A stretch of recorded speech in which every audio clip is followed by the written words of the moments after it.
kaibigan, kalyabi, mayroon ka bang problema? Sasakyan ng kotse, may problema sa makina. Tayo na kay makinistang pobre, susolusyonan, diagnostic ang kailangan. Makinistang pobre, isang magaling na mekaniko. Makinistang pobre, mayaman ang puso sa pagtulong. Makinistang pobre, mag-subscribe na kayo. Mag-subscribe kay Makinistang Pobre.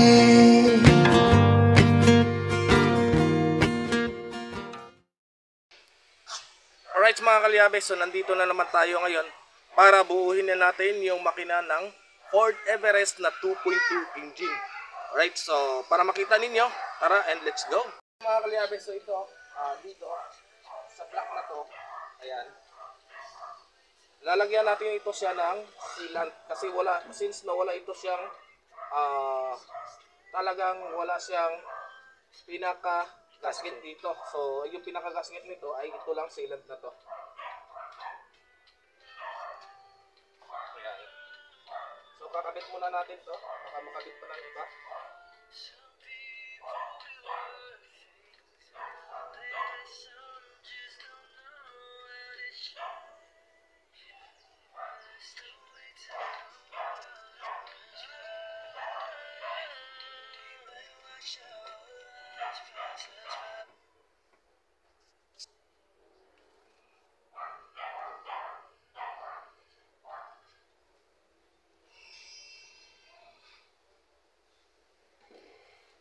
Pwede bang gawin toothpaste yan?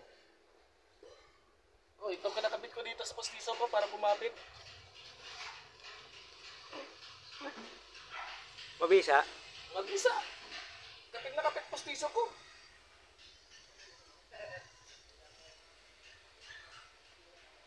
Right. Next.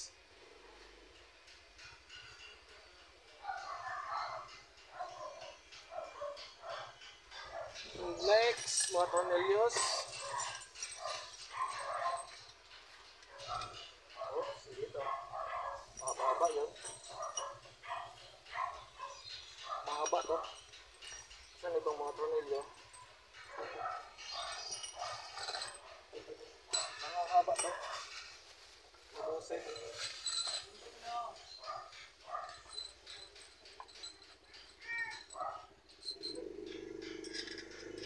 Sobrang haba to sa ito. Sa ito eh. Ako, kukunin ko pa doon.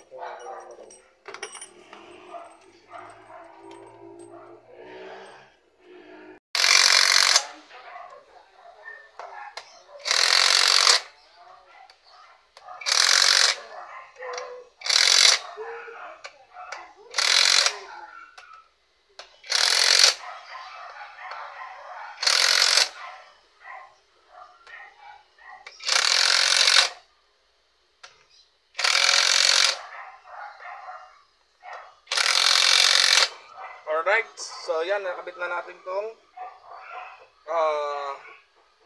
crankcase niya sa baba. So, nakabit na rin natin yung ating oil pump dito mga kalyabe. So, yung ating oil pump ay ito, yung ating nilinis kanina. Ayan, kung napansin nyo, ito yon. Alright, so, kukunin ko lang yung mga gasket.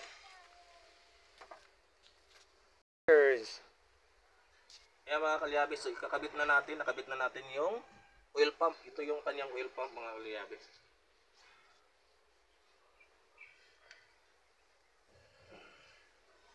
Ayan. So dahil nga wala siyang gasket talaga dito sa pangilalim. Ayan. So yan ang lagi natin ginagamit, Beta Gray. Ayan, shout out Beta Gray, baka naman Kahit t-shirt lang. May t-shirt ba niyan? kahit brief na butas lang.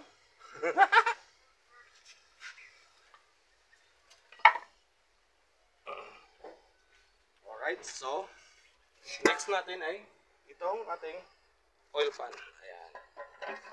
Alright. So, pagkakabit mo ito, sana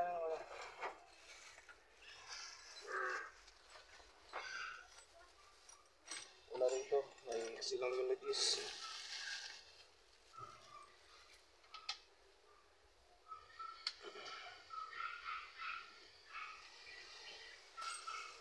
yun? Hindi, mahaba to eh. Oh, yan. Ano ko. Saan yung ibang tornilyo? Wala na ba doon? Meron pa. Awa mo. Right, so yan, at natabunan na natin yan. At ito tornilyo na lang. Right, so abangan nyo yung iba, yung pagkabit natin ng head at saka, kasi inuuna natin to dito mga kalyabe para maitihaya natin tong makina.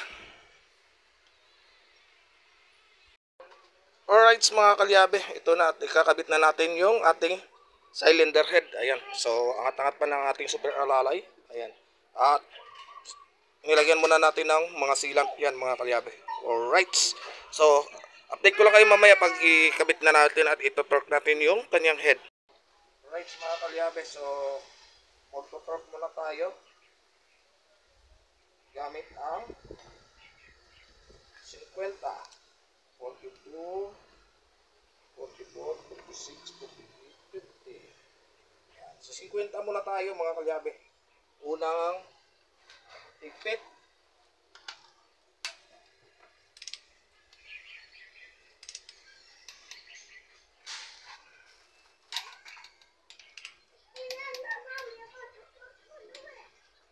Right.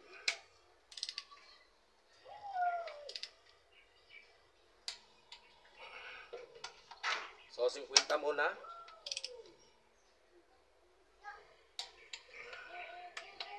Ayan. So medyo mahina ang lagatik ng ating torque prints ngayon. Pagod siya.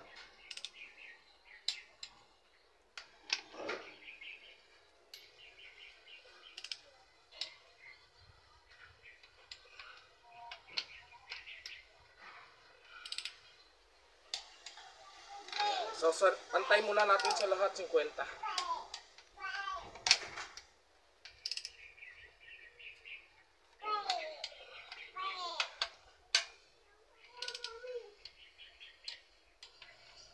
So 3 beses kasi ito natin yung mga kalyabe higpitan. Alright. Sunod natin ay 60. Dahil maliit yung kanyang tornilyo nito, kaya hanggang 70 lang tayo. 6,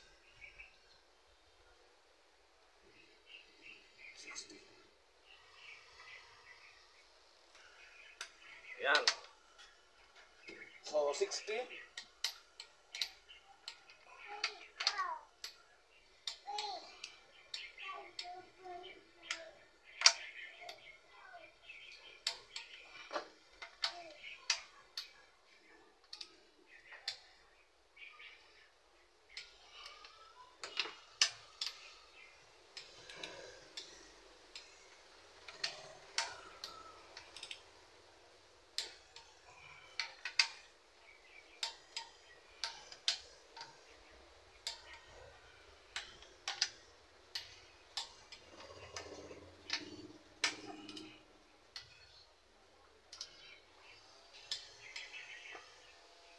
Next natin is 70.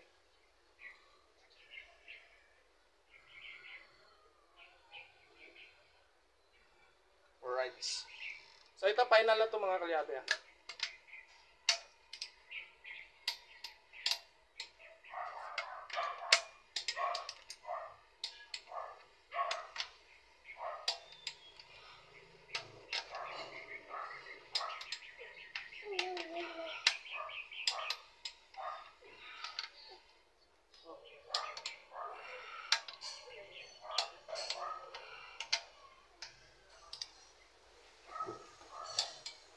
Maliit lang kasi ang tornilyo niya mga kalyabe. So hindi natin pwede isubrado sa 70.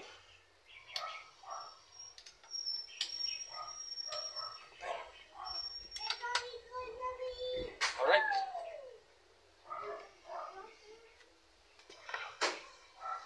So ang kanyang 13, ayan, so may isa pa kasi yan. Ay hanggang 50 lang ito. Hindi pwede higpitan to todo kasi mapuputol to.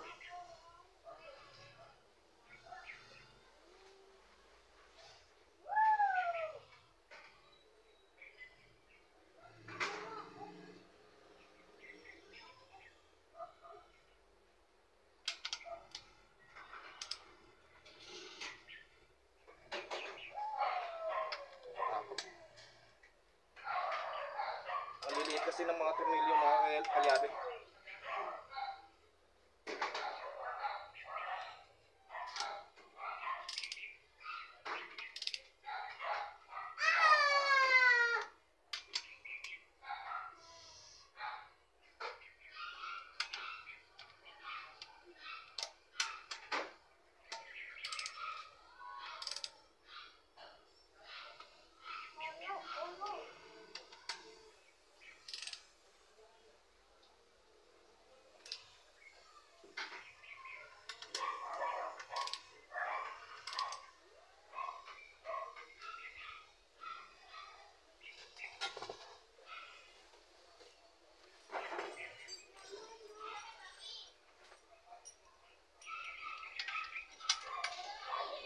Oops.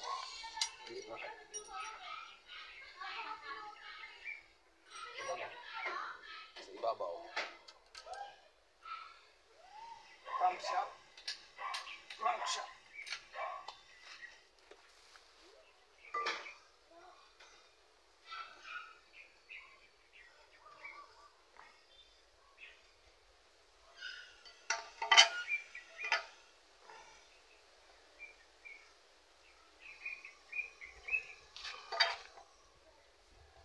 Yan, so dito mga kalyabe, hindi ka naman malilito dito.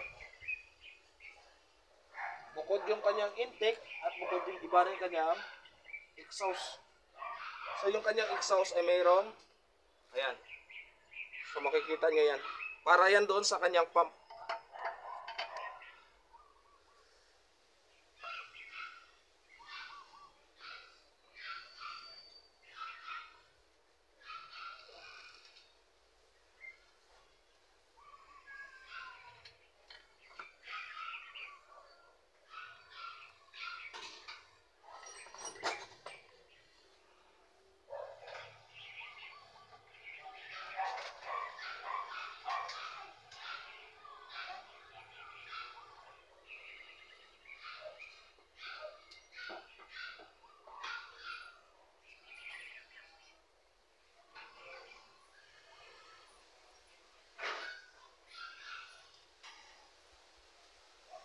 So ganyan lang kabilis yung pagbuo ng makina mga kalyabe.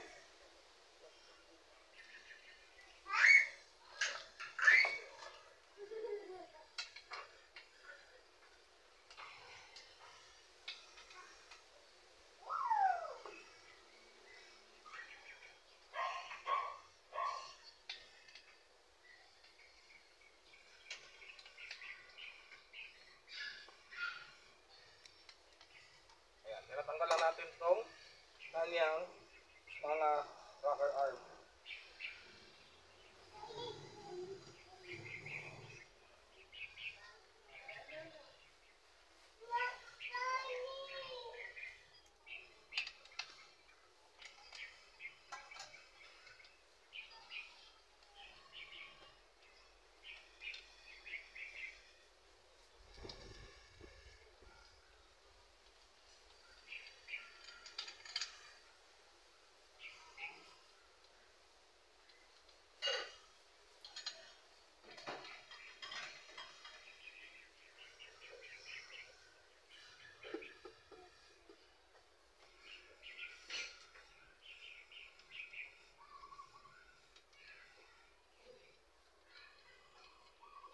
Mas magawa, doon sa baba natin bubuhay na. Yung, Pumakan na ito. Babay natin doon. yung. Yan, yun. Dito na. Dito na. Dito na yan. Pagka ano yan, salpak na natin doon. Kaya nga. O, dito na. Tapos, doon na natin siya sasalpak. Sasakay na natin sa lifter. Sasakay na natin. Hindi. Bakit? Takot ka na magbalikat? Hindi naman. Balikatin ko yung cord na yun.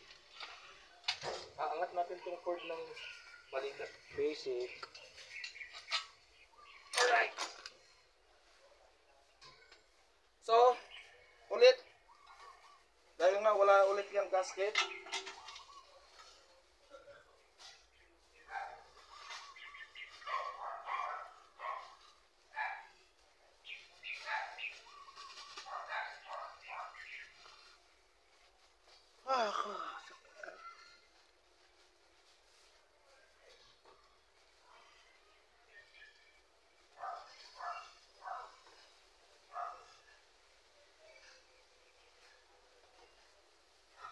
dahil wala yang ulit gasket, may gagawin ulit tayong mahiwaga. Mahiwagang Vitabrite.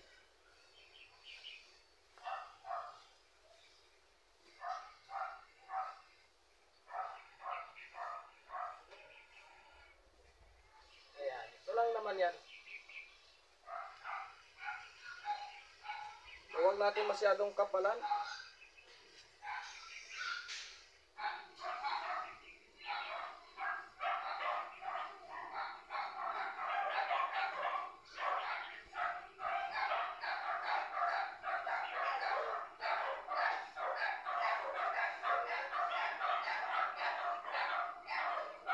Try mo lang yung stick.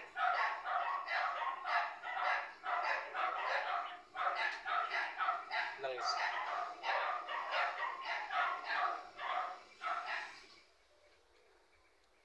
So ito mga kalyabe, bago natin ikabit itong cover, ayan, wag tayong manghinayang sa langis. Langisan po natin 'to. Ayan. Itong kanyang camshaft. So nilalangisan talaga yan sadya para siya ay dumulas. Ayan. Wag tayong manghinayang sa langis.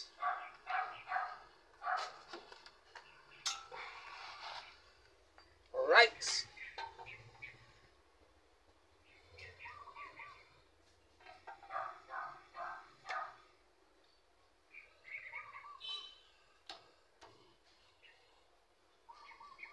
Okay. Ito, ikakabit na natin itong mga tornilyo.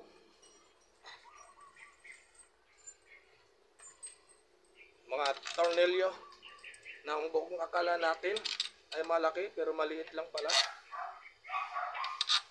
Maliit lang ang ulo. Nakintab lang. Maliit ang ulo pero malaki ang laman. Ito? Hindi. Nito.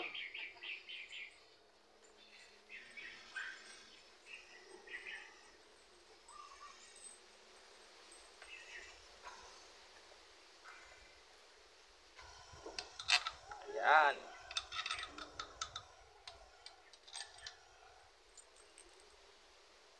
Alright. Alright. Alright. So kung napansin nyo mga kalyabi, pare-parehas lang ang kanyang haba. Ayan.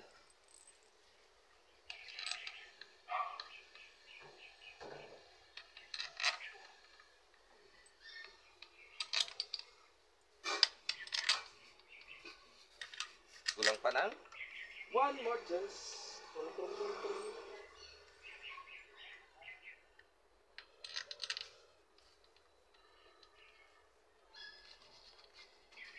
Tingnan na this.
Alright mga kalyabe, at ito na nga, nakabit na natin yung ating cylinder head.